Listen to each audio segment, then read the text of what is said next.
News 24 Kannada ಚಾನೆಲ್ಗೆ ಸ್ವಾಗತ.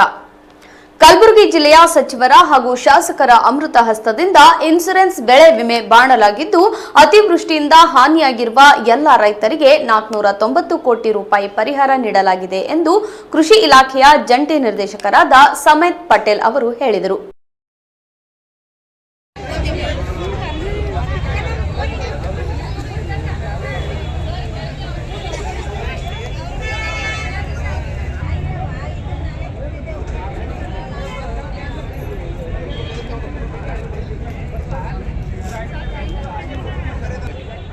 ಎಲ್ಲಿ ಇಲ್ರಿದು ನಾನು ಮಾರ್ಕೆಟ್ಗೆ ಒಂದು ಸಿಗಲ್ವೇ ಅವು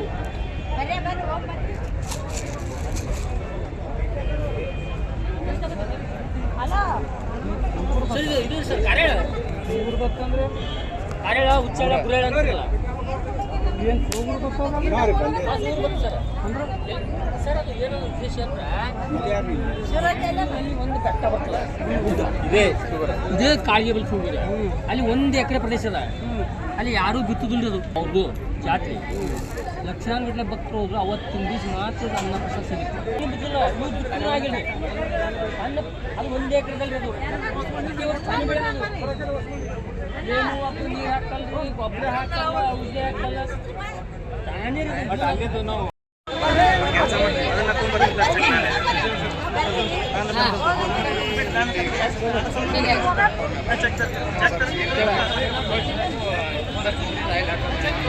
ಅವರಿಗೆಲ್ಲ ನಮಸ್ಕಾರ. ಇವತ್ತಿನ ದಿವಸ 7ನೇ ಮಾರ್ಚ್ 2026ರಂದು ನಮ್ಮ SM ಪಂಡಿತ್ ರಂಗಮಂದಿರದಲ್ಲಿ ರೈತರದೇನು ಬೆಳೆ ವಿಮೆ ಮಧ್ಯಂತರ ಪರಿಹಾರ ಲೋಕಲೈಸ್ ಕೆಲಮಿಟಿ ಒಟ್ಟಾರೆಯಾಗಿ ಮುಂಗಾರು ಹಂಗಾಮಿನ 243 ಕೋಟಿ ರೂಪಾಯಿ ಉಳಿದಿತ್ತು. ಆ ಪರಿಹಾರ ಸರ್ಕಾರದಿಂದ ಬಿಡುಗಡೆಯಾಗಿ ಫೈನಾನ್ಸ್ ಡಿಪಾರ್ಟ್ಮೆಂಟಿಂದ ಈಗ ರೈತರ ಖಾತೆಗೆ ಜಮಾ ಮಾಡುವ ಸಲುವಾಗಿ ನಾವು ನಮ್ಮ ಕಲಬುರಗಿ ಜಿಲ್ಲೆ ಮಾನ್ಯ ಉಸ್ತುವಾರಿ ಸಚಿವರಾದಂಥ ಸನ್ಮಾನ್ಯ ಶ್ರೀ ಪ್ರಿಯಾಂಕ್ ಖರ್ಗೆ ಸಾಹೇಬರು ಹಾಗೂ ಜಿಲ್ಲೆಯ ಎಲ್ಲ ಮಾನ್ಯ ಸಚಿವರು ಹಾಗೂ ಶಾಸಕರ ಅಮೃತ ಹಸ್ತದಿಂದ ಇವತ್ತು ಅದು ಏನದಲ್ಲ ಇನ್ಶೂರೆನ್ಸ್ ಬೆಳೆ ವಿಮೆ ಅಮೌಂಟ್ ಬಿಡುಗಡೆ ಮಾಡಿದ್ದೀವಿ. ಎಲ್ಲ ರೈತ ಬಾಂಧವರಿಗೆ ಈಗ ಆಲ್ರೆಡಿ ಅತಿವೃಷ್ಟಿಯಿಂದ ಹಾನಿಯಾದಂಥ ರೈತ ಬಾಂಧವರಿಗೆ 499 ಕೋಟಿ ರೂಪಾಯಿ ಪರಿಹಾರ ಕೊಟ್ಟಿವಿ. ಅದೇ ರೀತಿಯಾಗಿ ಈ ಆರ್ಥಿಕ ವರ್ಷ ಮುಗಿಯೋದ್ರೊಳಗಾಗಿಯೇ ನಾವೇನದರ ಬೆಳೆ ವಿಮೆದು ಮಧ್ಯಂತರ ಪರಿಹಾರ 243 ಕೋಟಿ 2,90,000 ರೈತ ಬಾಂಧವರಿಗೆ ಪೇಮೆಂಟ್ ಮಾಡಿದ್ವಿ. ಇದೇ ರೀತಿಯಾಗಿ ರೈತ ಬಾಂಧವರ ಸಲುವಾಗಿ ನಮ್ಮ ಕೃಷಿ ಇಲಾಖೆ ಹಗಲಿರುಳು ಶ್ರಮಿಸಲಿಕ್ಕೆ ಸಿದ್ಧ ಇರ್ತದೆ. ಈ ಒಂದು ಅನುದಾನ ಎಲ್ಲ ಬಿಡುಗಡೆ ಆಗಲಿಕ್ಕೆ ಮಾನ್ಯ ಜಿಲ್ಲಾಧಿಕಾರಿಗಳು, ಮಾನ್ಯ ಜಿಲ್ಲಾ ಉಸ್ತುವಾರಿ ಸಚಿವರು, ನಮ್ಮ ಮಾನ್ಯ ಕೃಷಿ ಸಚಿವರು, ನಮ್ಮ ಆಯುಕ್ತರು, ಕಾರ್ಯದರ್ಶಿಗಳು, ಮೇಲಾಧಿಕಾರಿಗಳು ಎಲ್ಲರೂ ಒಂದು ಸಪೋರ್ಟ್ ಇದೆ. ರೈತ ಬಾಂಧವರಿಗೆ ಈ ದುಡ್ಡು DBT ಮೂಲಕ ಬೆಂಗಳೂರಿಂದ ಹೋಗ್ತದೆ. ಎಲ್ಲಿ ಹೋಗಿ ಎಲ್ಲಿ ಲೈನ್ ಹಚ್ಚೋ ನೆಸಿಟಿ ಇಲ್ಲ.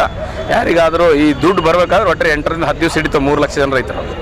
ಅದಕ್ಕೆ ಎಲ್ಲ ರೈತ ಬಂದರೆ ಯಾರು ಗಾಬರಿಸಬೇಡ್ರಿ. ದುಡ್ಡು ಬರ್ತದೆ 8 ದಿವಸ ಆಯ್ತಂದ್ರೆ. 8 ದಿವಸ ಆಗಿ ಆಮೇಲೆ ದುಡ್ಡು ಬಂದಿಲ್ಲ ಅಂದ್ರೆ ನಮ್ಮ ರೈತ ಸಂಪರ್ಕ ಕೇಂದ್ರಕ್ಕೆ ಸಂಪರ್ಕ ಮಾಡಿ. ಯಾವುದಾದ್ರು ಟೆಕ್ನಿಕಲ್ ಪ್ರಾಬ್ಲಮ್ ಇರ್ತದೆ, ಈ KYC ಆಗಿರಲ್ಲ, ಆಧಾರ್ ಲಿಂಕ್ ಆಗಿರಲ್ಲ, ಅಥವಾ ಡೆತ್ ಕೇಸ್ ಇರ್ತದೆ, ಇಂಥವು ಕೇಸ್ಗಳಲ್ಲಿ ಏನಾದರೂ ಇರ್ತದೆ, ಅಥವಾ ಮುಟೇಷನ್ ಆಗಿರ್ತದೆ, ಅಂಥ ಕೇಸ್ಗಳಿದ್ರೆ ನಾವೇನಾದಲ್ಲ ಕೆ ಕಿಸಾನಲ್ಲಿ ಅಪ್ಡೇಟ್ ಮಾಡಿ ಅವ್ರಿಗೆ ಪೇಮೆಂಟ್ ಬರೋಂಗೆ ಮುಂದಿನ ವ್ಯವಸ್ಥೆ ಮಾಡಿಕೊಡ್ತೀವಿ. Thank you.